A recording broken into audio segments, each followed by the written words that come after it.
All right, good morning. For the record, it is January 20th, 2022, and this is our weekly Business Development Advisor training.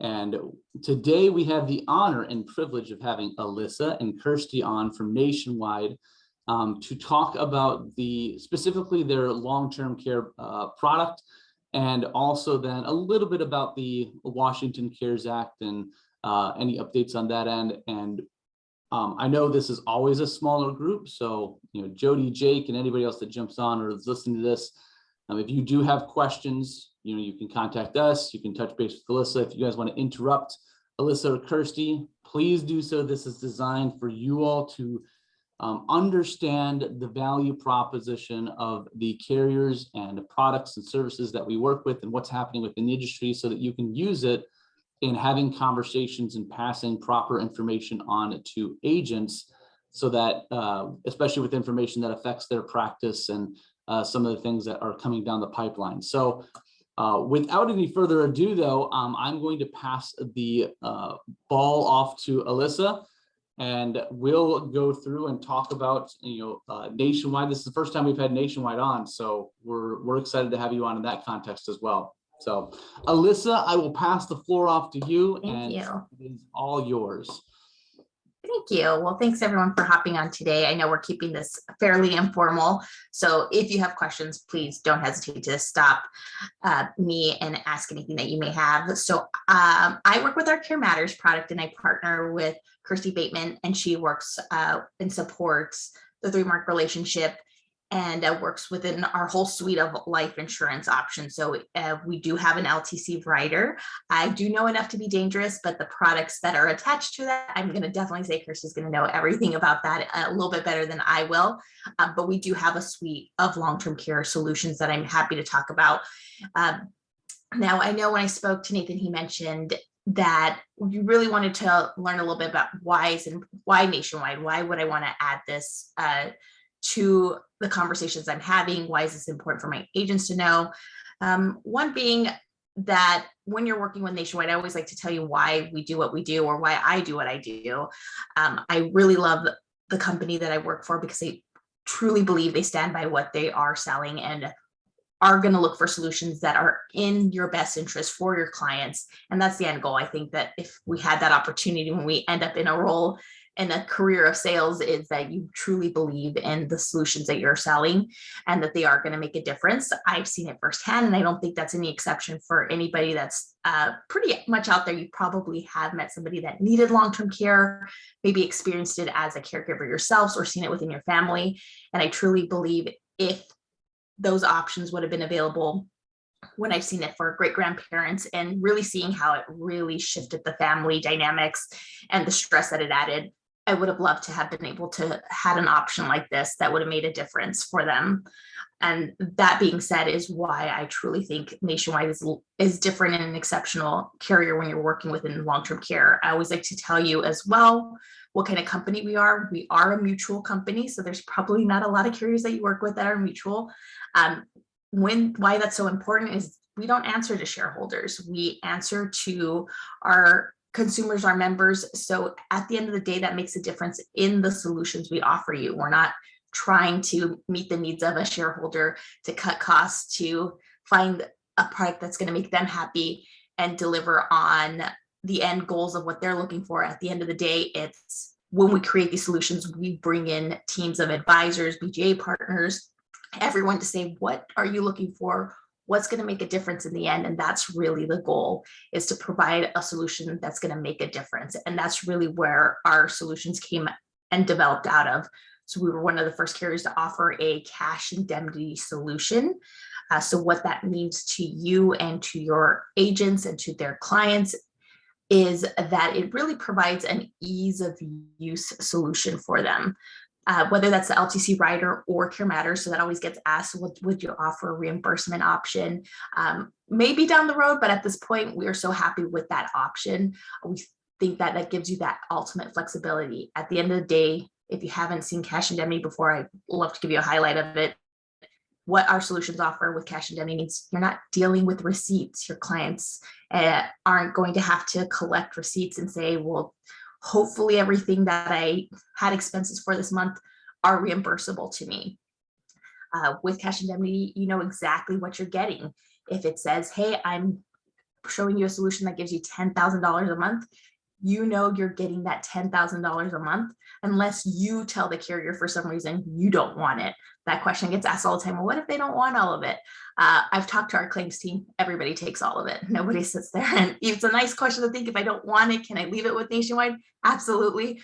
But it's no point in keeping in the policy when it could be in your savings account if you need to use it later or have costs. And I always like to say, bank those benefits if you're not going to use them, because you don't know what next month's expenses are going to bring, or as care changes, it may alter your needs, and you may need that extra funds. If, hey, it was only 5,000 this month, maybe we're going to go into more facility care, around the clock care, whatever it may be, and now it's $10,000 a month. I'd rather have that pool of money that I've been saving that I haven't been using to be able to dip into that before I have to go into other assets. So it's a nice way to really maximize that. But it also, and I don't think a lot of people see that at the end, is you think you have a benefit for long-term care, is that you have the option to really pay for every little expense that comes up. I kind of think of it as kind of one of those big events that you have that you kind of miss. I think of when I got married, I thought of all the big cost of the church, the venue, cake, food, all of that. But it wasn't that ended up bringing up the total cost of that event. It became the little things, favors, dress alterations, all those little things started to bring up that budget really quickly. And that's really where I see cash indemnity shine. Reimbursement may only cover specific things. It may not cover typically what we see. It doesn't cover something like medications. So if you were to need long-term care, what are the chances you're going to need medications? Probably a high probability. And it's all those little things that make a difference that, hey, if I have a cash benefit, it covers all of those little things that add up to the cost of care in that given month.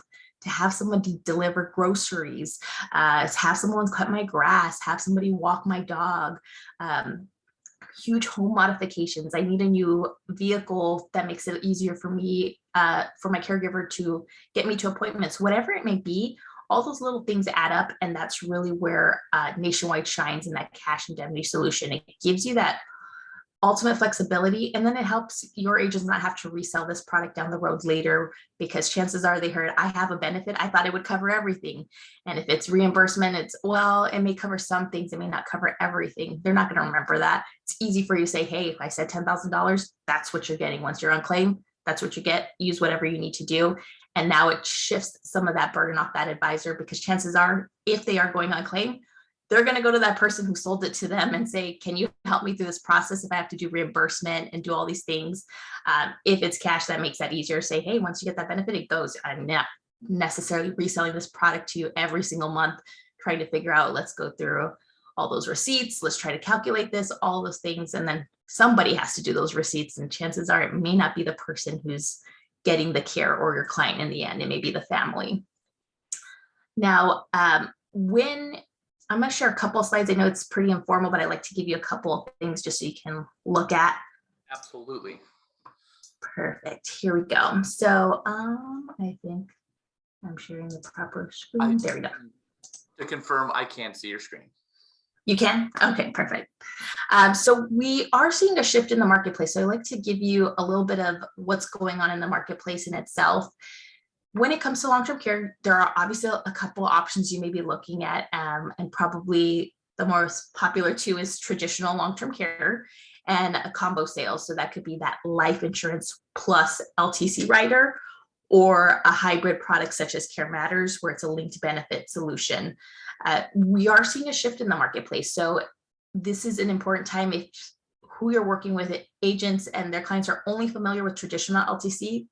That space has certainly shifted, and it makes sense because of some of the things that maybe traditional was lacking, why we're starting to see a shift of most of those sales going to these combo options, because of the leverage and some of the extra benefits that individuals were missing from the traditional space. Not to say that there isn't a space for it, it's just different. And I think those extra benefits make a huge difference, such as having guaranteed premiums. That's a big thing that really hurt the LTC industry initially with traditional LTC. Was premiums weren't guaranteed. They weren't necessarily a product that was priced appropriately when they first came out. So you saw a lot of those notices to, hey, you got to increase your premium to maintain the benefit that you have, or you can reduce your benefits so you don't have to pay anymore. So it kind of left, I would say, a bad taste in a lot of clients' mouths or families, because they've heard of it and said, I don't really want to deal with that. And I think that's where that shift came from, is providing a solution. I know that's why we created it, is to say, how do we come up with some options that make sense, that we are addressing where traditional LTC was lacking initially. And that was that goal, is, can I give you guaranteed premiums so you know exactly what you're getting, and you don't have to worry about those premiums going up, and those benefits are also guaranteed.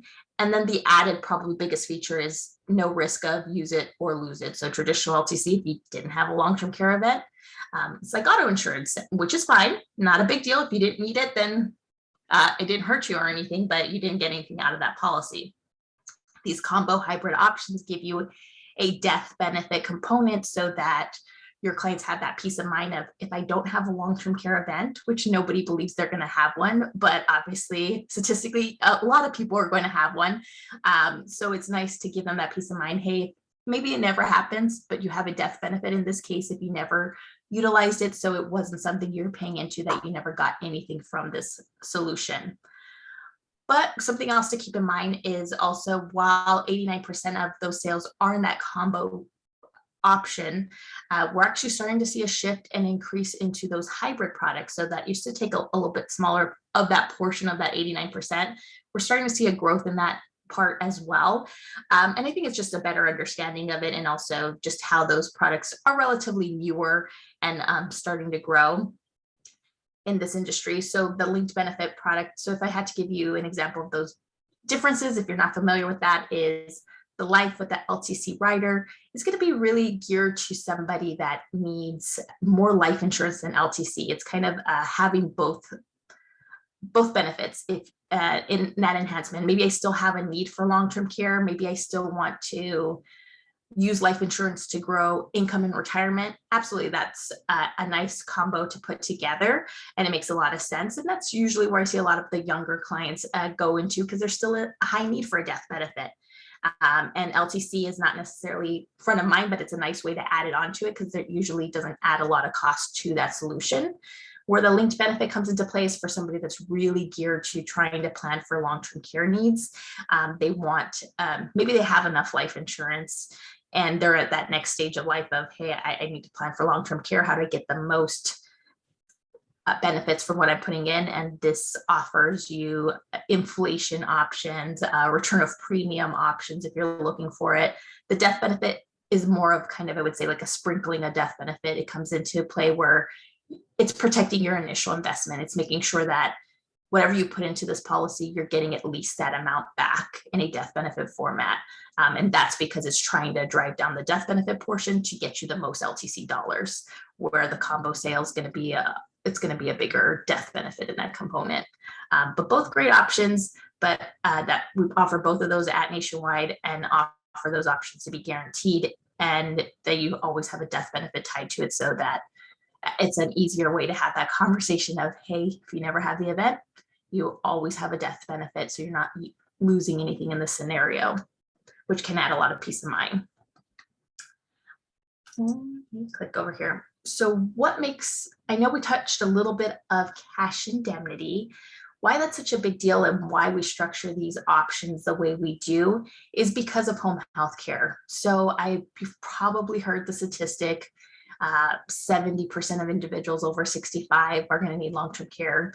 That number is typically a little bit lower. It's closer to 52%. But with that being said, there still is a 70% number when it comes to long-term care. And that's really where the claims start. 70% of individuals needing long-term care start at home. And that's important to keep in mind, because that makes a big difference on the options that your clients have available to them.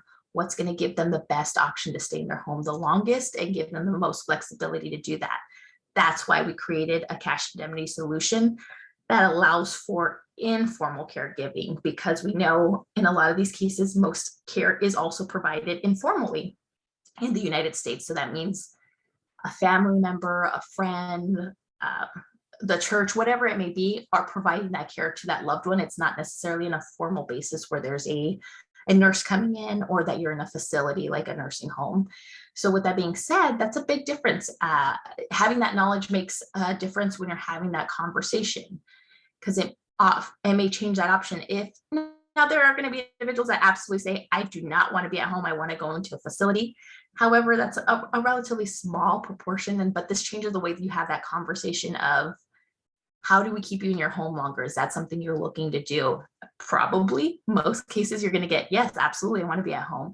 And it may be not everyone's going to have that ability to have the income to self-fund a long-term care claim.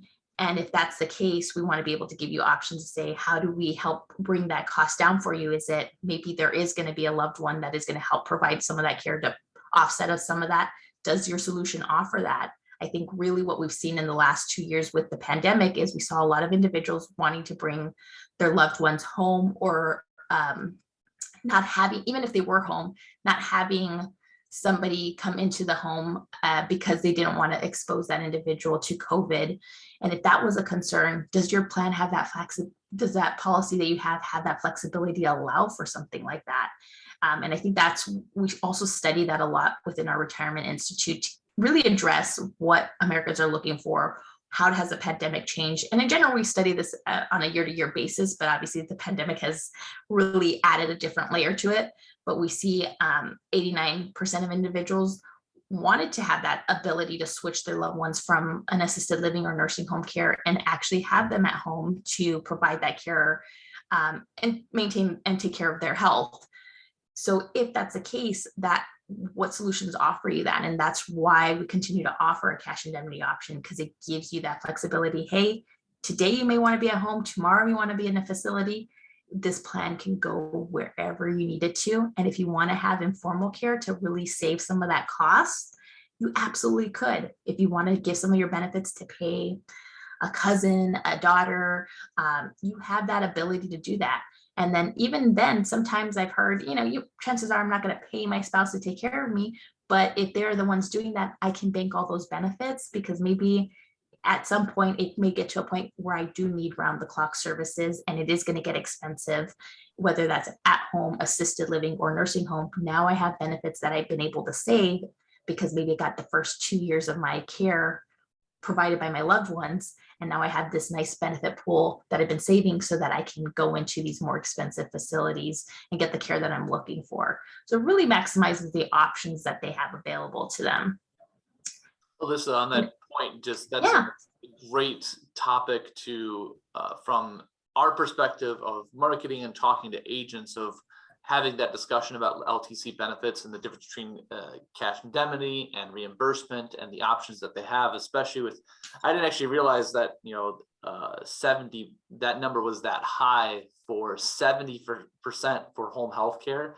That's a really high number. And if the options that they're currently offering from an agent perspective doesn't include the ability to do home health care, have that cash indemnity option, and do that informal care, then that's another. So that's a great point for everyone that's listening to this to write down, of having that discussion. If you're talking about long-term care, this is a big piece of talking about long-term care options with the agent, making sure that they have access to the proper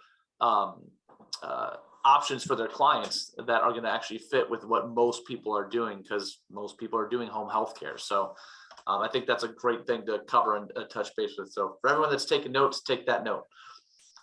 Absolutely. I think it is a very strong point, and it really drives down to having that conversation with the client is, how do you envision, do you want to stay at your home? How do we keep you in your home as long as possible? And chances are they're going to say, yeah, I do want to stay at home as long as possible. And if that's the case, then you want to have something that can be flexible for them. And even if it isn't, you obviously cash still works in a nursing home as well. So it gives you that flexibility to move in and out of whatever that may be.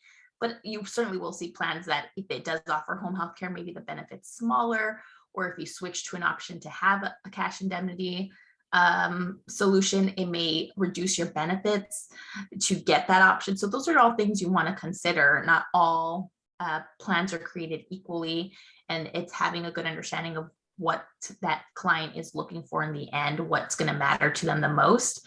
And it does make a difference because I've seen right now we're very competitively priced. Limber has us as the number one hybrid solution out there. But however, that goes in, that changes all the time. There was a point when we weren't, because cash indemnity should cost, typically, if you think about it, should cost more than reimbursement because of the flexibility. But there was a point when because of that, maybe we were number 3 on that list, 4, 5, 6 on the list because of that option. And that can make a big difference when you're understanding what that need is, because there may come a point where you are looking at a cash indemnity solution and maybe a difference of, hey, maybe I'm getting $10,000 with reimbursement, but I'm getting $9,000 with cash indemnity.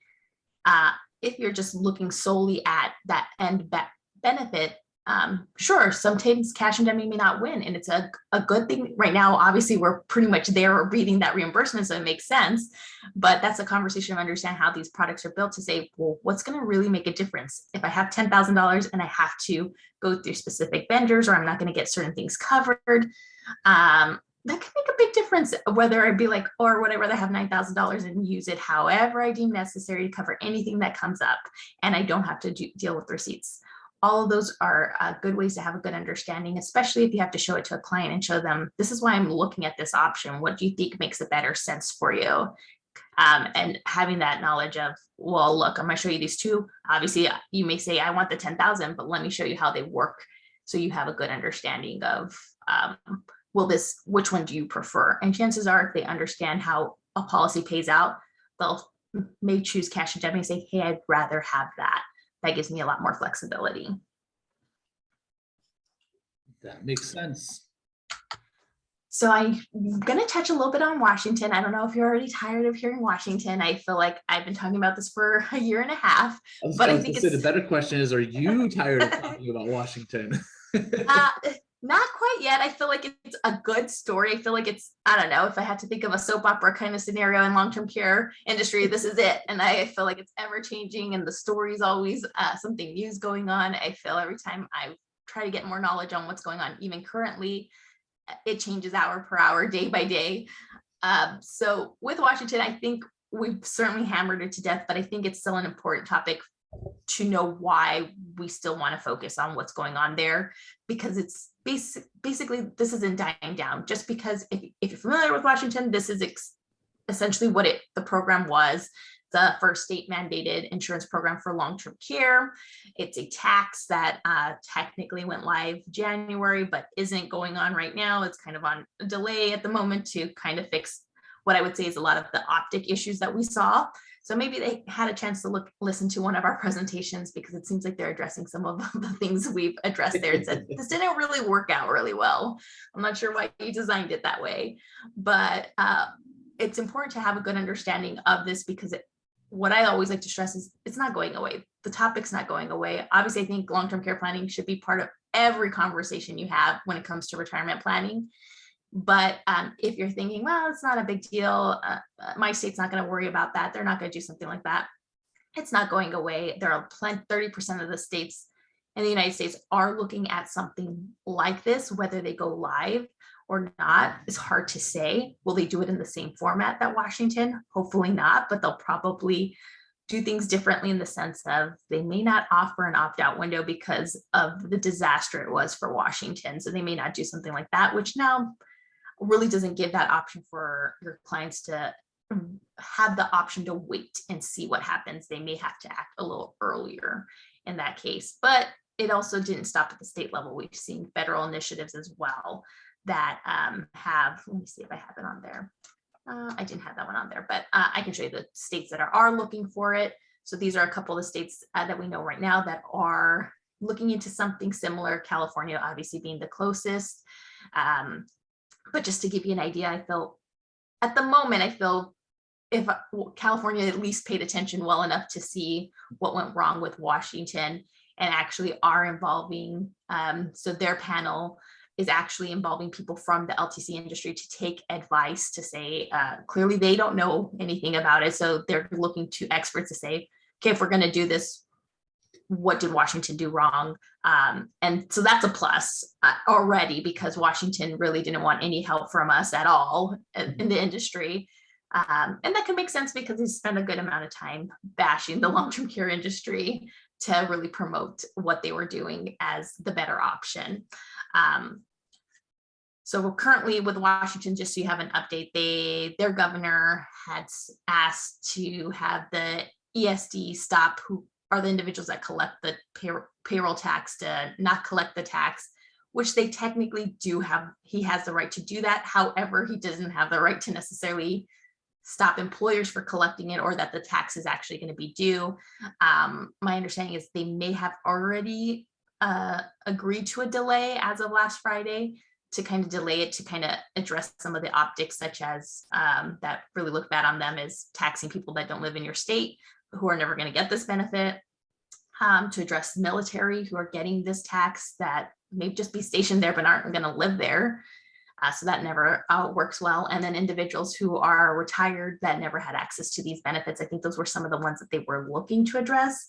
Unfortunately, things like recertification was something that they weren't going to address at the moment. So that always does not help the LTC industry, because if you're not going to recertify that people have policies, what's going to keep them to hold on to these policies, which obviously can negatively impact the rest of the country, because other carriers may decide at that point, let's say if California goes live, to say, well, if we don't have a recertification program and we see a whole bunch of policies fall off in Washington, it doesn't really make a lot of sense for them to say, hey, why would I go into that and not just pull out and not sell anything in that given state? That is a gigantic mess. Yes. Yes. To ask real quick too, I mean, what's happening with the carrier level? I mean, is everyone still out of Washington right now for long-term care? Some carriers have gone back in. I know currently we're still on hold because we still have, we decided to backdate some of those policies that came in on time, just didn't have the time to get processed. Obviously, we don't know if Washington will say that doesn't count. At the moment, we feel that it will, because the state of Washington technically lets you backdate insurance policies. So with that in mind, we did say, hey, we'll backdate them as we get through them. But I think most cases, everybody is just kind of holding off and trying to get through what they had before they go back into Washington. That makes sense. Do you guys have a timeline of when you might be back in? Not quite yet. I don't think I've heard anything. Maybe Kirsty's heard something, but I haven't heard anything at this moment. I think we're still making it through some cases. So I think maybe towards the end of the month, they may have a better outlook if where we are at that point from cases that we still had in-house, to maybe readdress that. Absolutely. Sounds good. So that's what I had on the Washington component, but it is also just so you have keep in mind why this is, if you're not in one of these states, why you still want to have the conversation, why it's still important to understand what happened in Washington. It's still coming down even at the federal level. There's a lot of proposals within the federal legislation to potentially do something to address long-term care needs. There's actually one specific bill that looks very similar to Washington, except instead of all of that being offloaded to the employee to pay for that tax, it's shared between the employee and employer. So instead of 0.58%, it's a 0.6% tax. So very similar in that regard, but it's shared between employee and employer. But again, it's understanding what it is, because as the end consumer, as me, if I didn't know anything about this industry, it may sound attractive to me and be like, hey, I got my long-term care planning, the state figured it out for me, or I'm getting it from the federal government, wherever it may be. It's not, as we can see, $36,000 is not enough for long-term care, not today. And I certainly, if that benefit can go down, even though it can go up, chances are it's not going up, and not very much. It's probably never going to be enough for what most individuals are going to need. So when we think of that, it's still a conversation to be had, because we don't want those agents' clients to think, oh, I'm done planning with that, I have enough benefits. But at the federal level, this is why it's important to know. So that specific bill, it's called the WISH Act. The interesting thing about that, it has a means test elimination period, somewhere between 1 and 5 years. So if you do have a good enough income and you're waiting 5 years before you can even tap into this benefit, we know the average claim is about 4 years. So if your average, chances are you might not even get anything from this. And if it's even below that, maybe it's a 1 or 2 year claim, you got nothing in from this program. So if being in this industry, I know that the end client probably doesn't, thinks, okay, that's fine, I can get my benefit within 5 years. You may not have that kind of time. Your claim may be a short one and you didn't get anything from that program. So that's why it's an important, Washington's still important. We want to have that conversation because it's coming at some level from everywhere. And I understand there's a huge need to address it, especially with only 8% of individuals having a long-term care policy. I think that's exactly why these states and the federal government is looking to address something, because there is a need and that's falling on them to provide that for many Americans. Now, when it comes to, That was a good statistic too. 8% of individuals have LTC. yes, That's over the age of 55, but chances are I'm sure that's pretty accurate. I don't think a lot of people plan that. Yeah, that probably translates pretty well to everyone below that as well. Yeah, exactly. So yeah, it's a low statistic, and it just may be, I understand it's not a sexy topic. Nobody wants to think about needing long-term care or death benefit, but it is still something that should be absolutely part of that plan because it can make such a difference. And the longer you wait to think about it and decide to do something about it and your health is declining, chances are, unfortunately, when most clients come up and say, hey, I want to discuss it, it's one of two reasons. It could be one, because they've experienced it as a caregiver, or two, something's happened in their health and now they want to address it. But because of that health concern, now they don't have those, their options are very limited. So now when it comes to Nationwide, when it comes to the opportunities for us to help you meet those needs, we obviously have a suite of long-term care options, all cash indemnity. We offer guarantees. Specifically within Care Matters 2, we do also offer tax breaks. Sometimes that's that extra push that client needs because there are some people that, hey, I heard tax break, I'll do it because I want to get some sort of a tax break, which I understand, but at least we're solving both needs in that case. So you have the option for the LTC premium of the policy. So there's still a life insurance premium for it. You have that ability to have it HSA eligible to get some of that reimbursed based on your age. So there are age-based limits on that. And then potentially tax deductible, depending obviously what that tax limit is, or certain floors to meet currently. So there are some differences there, but you do have that option. Businesses can do tax deductions as well. So they may have that option if they're looking to do key employees. Maybe it's a family business. If it's a C Corp, absolutely they have the most leverage. So if you have any C Corps you're working with, they absolutely have the best advantages when it comes to deductions. Also high net worth clients, if there are estate planning opportunities because cash indemnity. So you may hear that a lot is, oh, I couldn't put a long-term care policy into an ILET. With cash indemnity, you can, because it's not reimbursable. It doesn't tie them to that policy. So there are ways to design it in a way to put it into an ILET, if that makes sense. And then if you obviously need any help with any of those, we do have an advanced consulting team. Sean Brett, if you've heard her speak or had the opportunity to meet with her, that's usually who we bring these scenarios to. If you have any weird scenarios, not sure about it, how to address it, we're happy to help you figure out how do we do exec bonuses, how do we deal with estate planning, or if you have a unique situation on the business and what they're looking to do, we're absolutely available to say, hey, let's look at this. Does this make sense? And will this work out? Or is there a better way to design this so that we're not causing any harm to that business or getting a better advantage that they may not be aware of? And then I know I mentioned cash indemnity, so I won't harp on this. Yeah. I was just going to say, so point on that side is that's a big value proposition for everyone that's listening to this.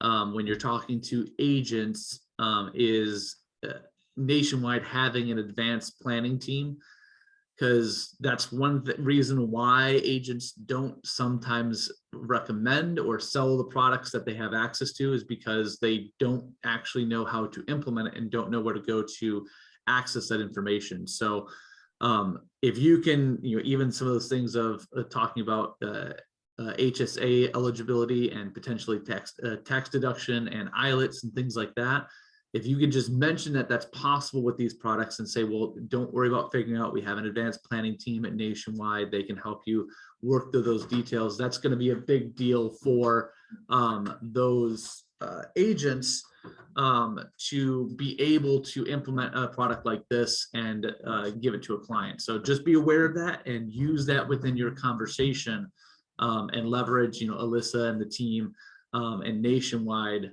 that's a big resource.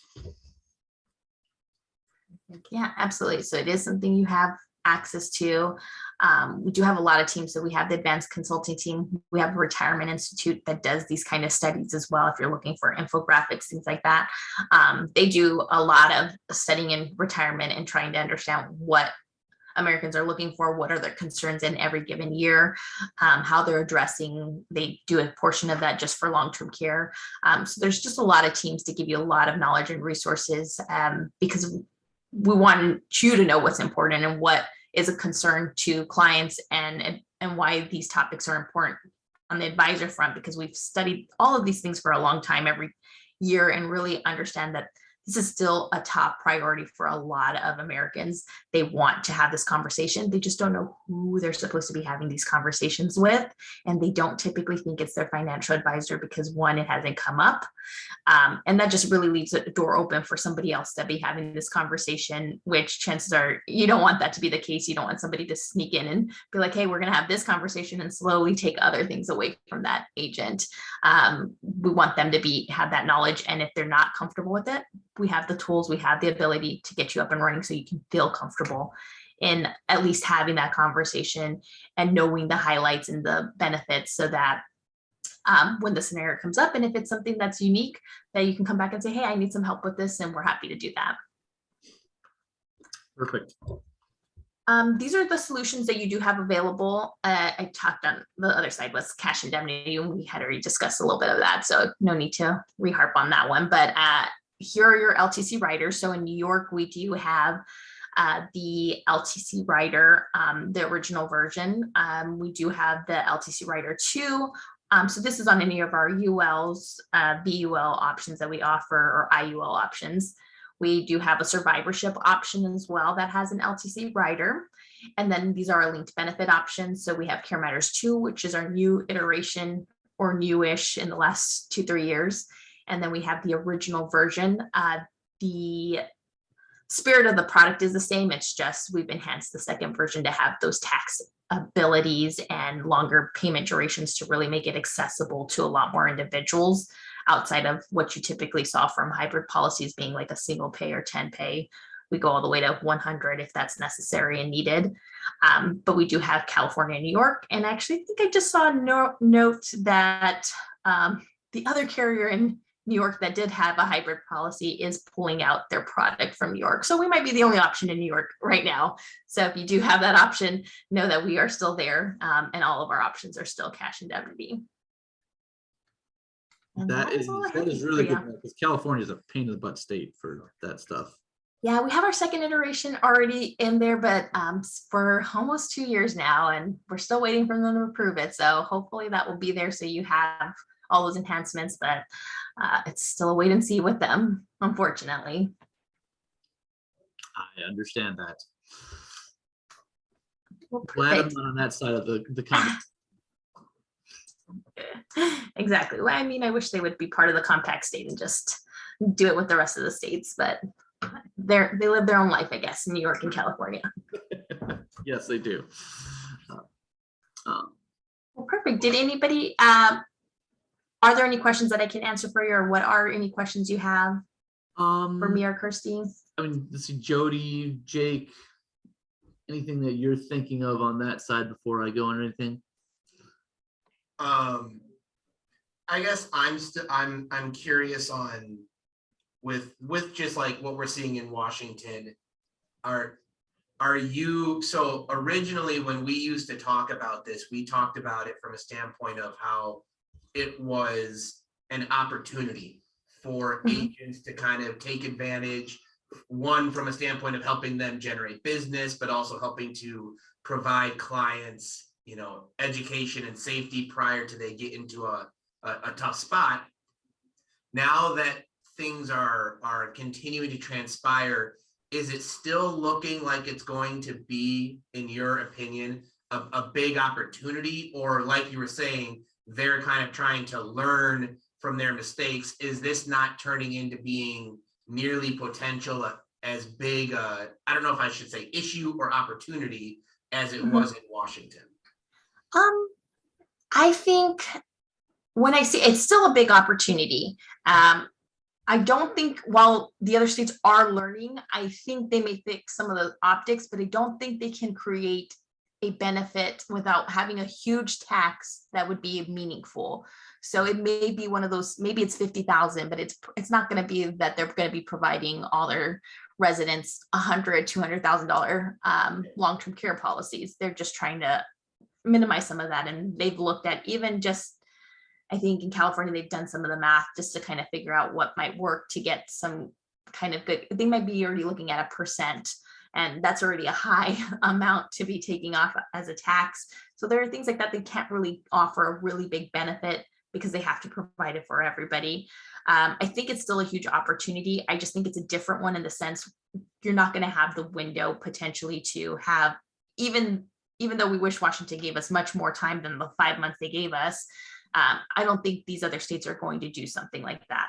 They're still may say, hey, if what I've heard specifically like in California is it may come down to if you have a policy before the bill is signed, which again, you're not going to know when that's going to be signed. It could be the first version. It could be the second draft of what the bill may be, whatever it may be. It may be come down to if you didn't have something in place at that point, too bad, so sad. You had your opportunity to have a policy. And that makes sense because Washington, when they priced this option, they really only anticipated 100,000 people opting out. They are well over 500,000. So that already tells me this isn't really sustainable as it is. They're going to have to increase that tax to figure that out. And chances are that isn't a lot. It's probably that high net worth group that had an advisor come to them and talk to them. So that is a big chunk of tax because it was uncapped. So this is still a huge opportunity. It's just a different one that you need to be having that conversation today. And you're not looking for those individuals that are just trying to opt out of this tax and not care about long-term care planning. You're looking for somebody that needs to have meaningful coverage because one, it makes sense and they're going to need to address it because whatever the state's going to offer isn't going to be enough. But two, because they're a high income earner, chances are they're going to be the ones that's going to have the most tax. So you're looking for that individual that one day may be a high income earner or somebody that already is and needs to be doing this anyway. We're just not moving it from number 5 on the list to number 1 because we want to make sure you have all the options available because it may come down to once those things start moving along, you may see carriers pull out or say, hey, we're going to really increase those minimums or only have certain options. And now you're really left with having to pick something versus having nothing and still getting this tax.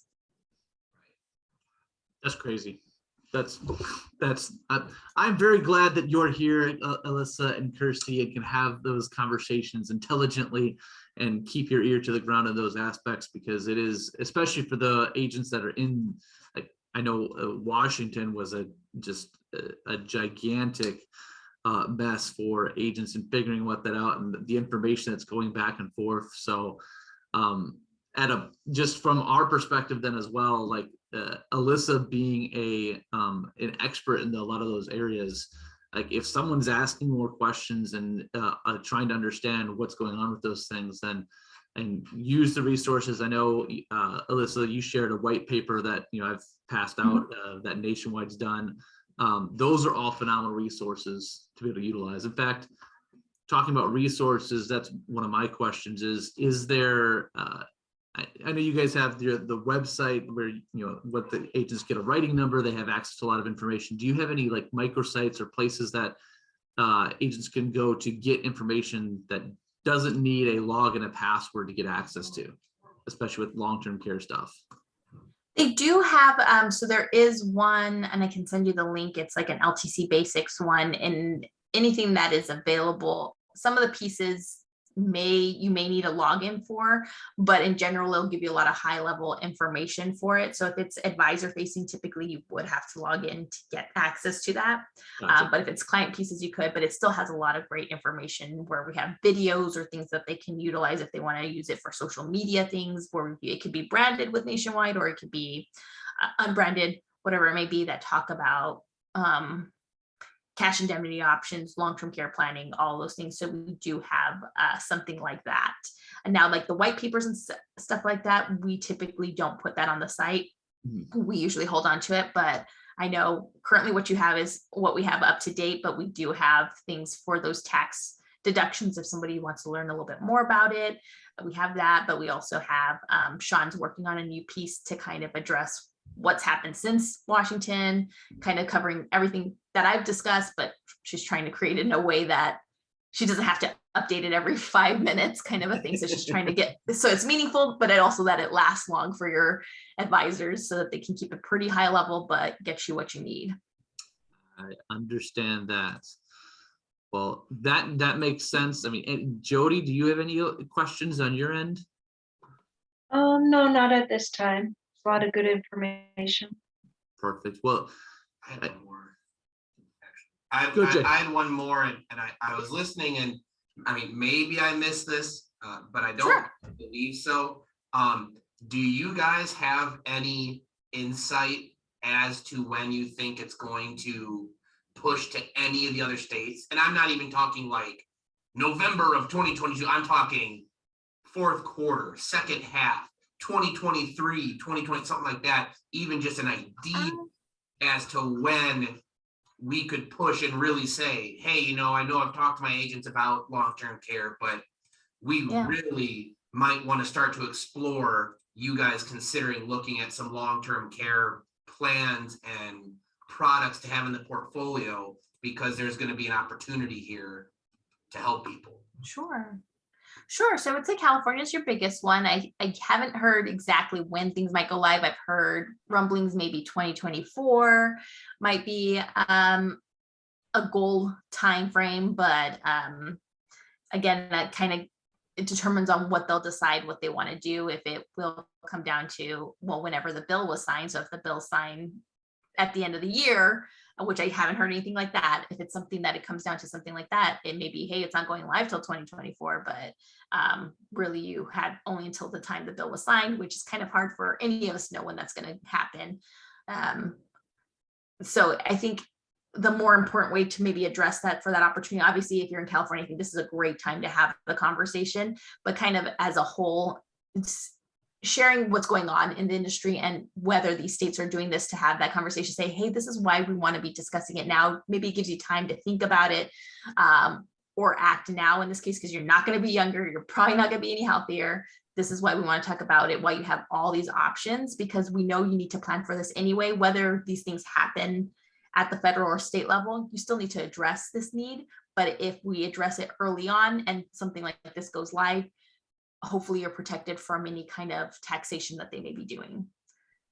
So in essence, to address kind of what you're talking about, Jake, is the idea of addressing urgency is for agents that do have clients that are on the fence, or that they're talking to, or that they have a book of business and they haven't talked about long-term care needs at all. Use this as a tool. I mean, to have that conversation of like, you should have that sooner rather than later, instead of just keep on pushing it off and pushing it off. And because I know we have some agencies that we work with in California that were not completely aware of what's going on and potentially coming down the pipeline, but have work with a lot of clients, and they kind of dabble in LTC, but they're not really pushing it or having that conversation. So this allows us to go back to them and say, so especially with linked benefits and Nationwide really being the only option out there, that allows us to go back to them with a specific solution, a specific conversation, a specific connection, and say, this is, send this out to your clients to start having those conversations sooner rather than later. Exactly, because they don't know. And like you mentioned, they did not know what was going on in Washington. And my hope is that obviously they would hear something if it did happen in California sooner, but you don't know. There were a lot of people that missed the boat because they didn't get that information. They didn't attend a specific webinar. And that's, if you had that opportunity to talk to them now and say, hey, look, these things are going on. This is a perfect time. I'm not trying to, the goal is not to push somebody to buy this because of a tax, but to say, this is why I'm moving this conversation up earlier versus waiting till you're 50, 55, 60. How do we want to address that? What is your goal in this case?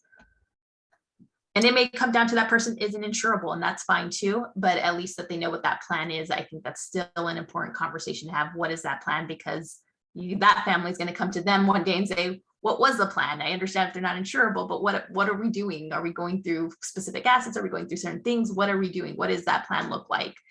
Because I've seen that too, where we have a coworker that he never thought he was planning for his dad who was uninsurable this whole time. He's like, he was the most unhealthiest person, never worried about my mom, literally took care of his kids the day she had a stroke.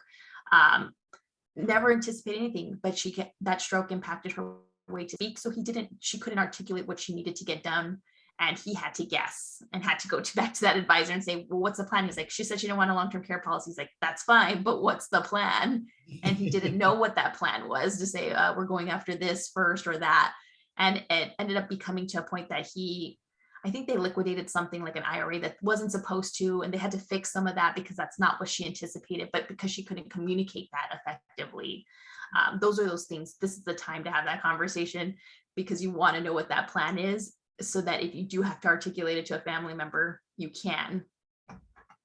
That makes sense. Well, on our last note, because I know Alyssa, Christy, you guys are going to come back, we're going to have an agent-facing webinar. So this will be everything that we're talking about with here. That's why I like having people on beforehand, so that we can get some information, so that we can talk about and have those conversations with the agents. Say, hey, we're having a webinar at this time, and to double check.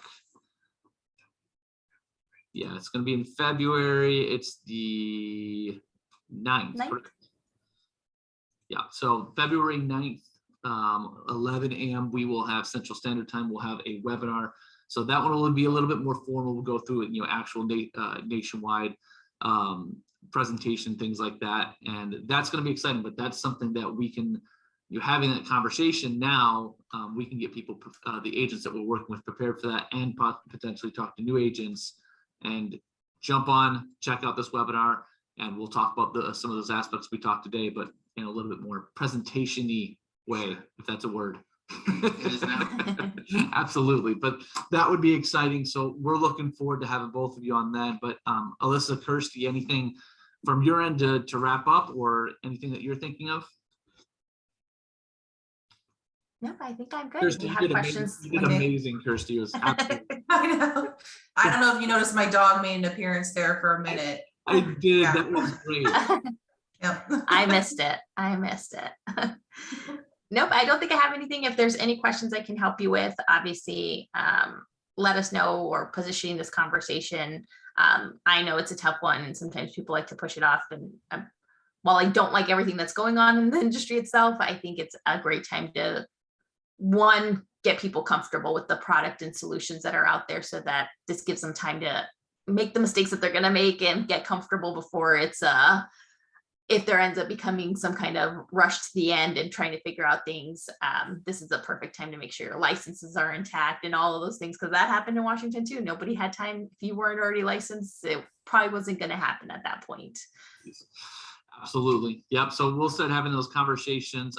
Just so everyone knows that's listening to this, and Alyssa and Kirsty, we have their information on our important contacts list. So you all have direct access to them and ask questions.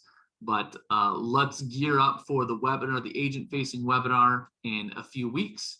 And that'll be the next time that we have them on. We'll have a further in-depth conversation about how Nationwide can help within the LTC world. And this is going to be a great product to have in our back pocket to talk to those agents. So with that said, we get to end exactly on time. So Alyssa, Kirsty, Perfect. Thank you so much for your time. Jody, hang out for a couple of minutes afterwards. We'll have a couple things that we talk about, but really appreciate both of your times. Thank you so much for being on. Thank Perfect. you. Thanks, guys. Appreciate it. All right, have a great day. See ya. You too. So just from our end, I mean, Jody, anything that you're thinking of with that conversation or that webinar? I know I'll get the information out, and it'll be on band right after we're done here. And I'll share a post so that everyone knows has the registration links. I think that would work. I like the subject of long-term care, especially with what I'm going through personally, so I do see the need Yes. of it. I think it's a little too late for my husband at this point, but I have a story to tell, and I can definitely promote that. And I have stories too, and it's unfortunate that a lot of times that conversation happens way too late. And that number, I did not know, 8% of individuals have, only 8% of individuals have LTC over the age of 55, Like, that is a very low number for as many people that will need long-term care. So there's definitely a huge opportunity within the marketplace to provide those solutions. And our job in talking with agents is to create that sense of urgency, because it's within the line of that statistic, it means that there is not nearly enough agents having those conversations with clients. So part of what we're doing then is to light that fire and create that sense of urgency of, this is why you as an agent, if you are not having this conversation about LTC, need to start having it. And this is what's happening within the industry. And then here is a few of our easy solutions to be able to talk to, and Nationwide is one of those solutions to be able to have that conversation. So we definitely have literally we have the carriers between traditional long-term care, asset-based long-term care, riders on annuities, riders on life insurance. We have all the options and all the carriers out there. It's just a matter of us having that conversation. And with the things coming down in states and federal laws and things like that, this is one topic that we should be talking with every agent that we're working with. Are you selling long-term care? No. Why the heck not? And if you're not, here is a carrier that can help you do that. And this is how we can sell that. Now, the last thing I was going to say on that end too is California specifically is an opportunity, because from what I'm hearing, California is potentially that whenever, if you get the policy in before the bill gets signed, which could be signed this quarter, next quarter, by the end of the year, that is the direct urgency of, if you're in California, you don't have very many options for the long-term care benefits, like true long-term care benefits. So those agents, if they're not aware of this, like, that's literally, you can find agents that are working in California and say, hey, are you familiar with Washington CARES Act and what happened there? No. Okay, this is a highlight. This is coming to California, and right now, one of the opt-outs of clients being able to get or clients being forced to use the California fund and get taxed to create that fund is that you have to get a policy in before the bill gets signed.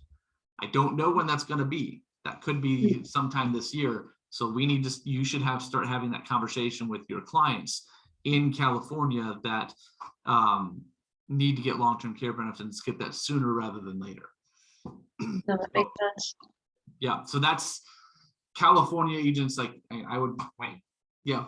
What? Wayne, the one agent we were going to talk to, but then Debbie and Oh yeah, Debbie, that, and there's a bunch of, I've got Kelly, and I've got Sally, and there's a bunch of people out there. So if you have anyone in California, those would be the first people I'd start with in a conversation like this. what? So in a very general sense,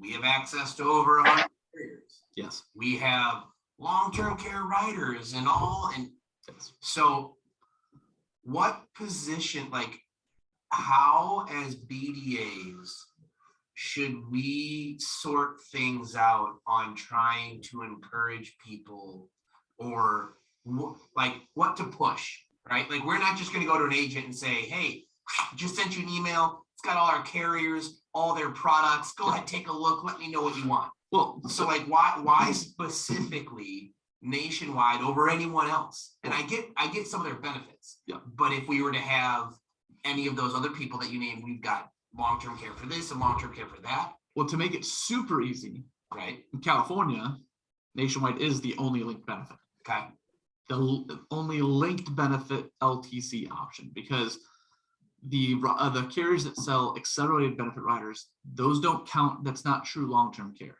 okay, So AIG Partners Group, for example, right, out in California, that if you sell an accelerated benefit rider, which is built into the policies, those will not get you an opt-out for this specific act that's happening.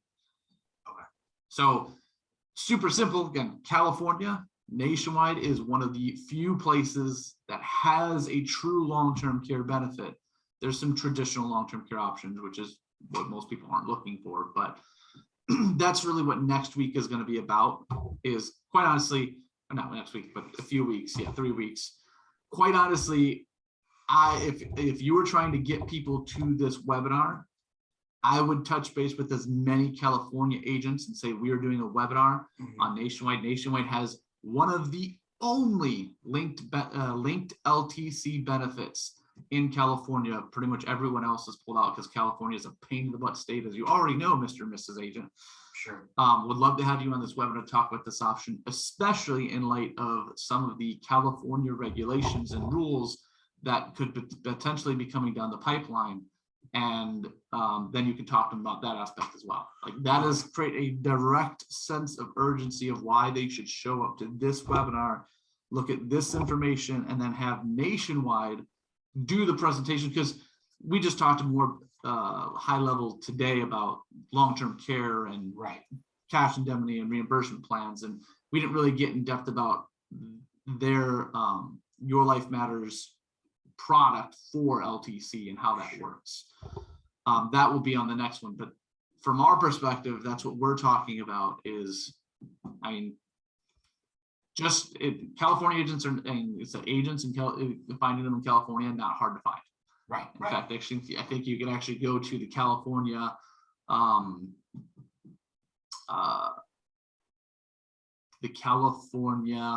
insurance department, basically, okay, and potentially find people on there. I'm not 100% sure, but talk to those agents, get them on the introduce them to the webinar. Like, don't go too much in depth. I think 3 weeks isn't going to kill them or anything like that. But that would create that sense of urgency to get them on there. And what happens from webinars is agents write more business after they see information. sure, So that's the importance of why webinars are important for us, because it does provide a lot of value, and agents are like, oh, I didn't think of that idea. I have a client that I'm talking to right now that I can use this product and service in. Like, sure, so that's how that distribution of information happens. okay, But that's one idea for everyone to be able to utilize, especially for that, the event coming up in 3 weeks. okay. But any other questions, comments? Cool. No. Well, then this is recorded, so I will add this to the YouTube page as well, if you want to see the more information. And then again, let's get people to that webinar and pass the word on for February 9th. I was trying to think of it in my brain. Okay. Jody, have a great rest of your day, So, and we will talk later. talk to you soon. All right, bye-bye. See ya. Bye.